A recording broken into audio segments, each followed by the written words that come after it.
અત્યારે તમે રખડી ખાવામાં મજા આવશે, બાઇક ઉપર ફરવામાં મજા આવશે, પાનના ગલે બેસવાની મજા આવશે, પછી સોસાયટીના નાકા ઉપર બેસવાની મજા આવશે, આખો દિવસ 2020 વન ડે ઇન્ટરનેશનલ જોવાની મજા આવશે, એની ચર્ચા કરવાની મજા આવશે, આ મફતિયું ઇન્ટરનેટ આવ્યું છે એનું 2-4 કલાક જોવાની મજા આવશે. પણ એ અત્યારે 5 વર્ષ મજા કરશો ને પછી આખી જિંદગી મજૂરી જ કરવાની છે. અને અત્યારે 5 વર્ષ આ બધું જ બાજુ પર મૂકીને જો સારું ભણશો તો શું તમારી કારકિર્દી થશે? તમે એવા લોકોને મળ્યા નથી ને એટલે તમને આ વિઝન ખુલ્યું નથી.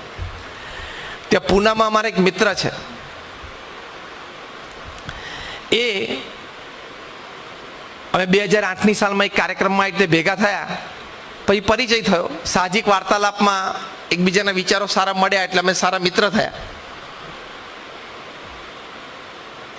એ વ્યક્તિ ભારતમાં એક જ એવી વ્યક્તિ છે કે જે CA, CS અને MBA ત્રણેયમાં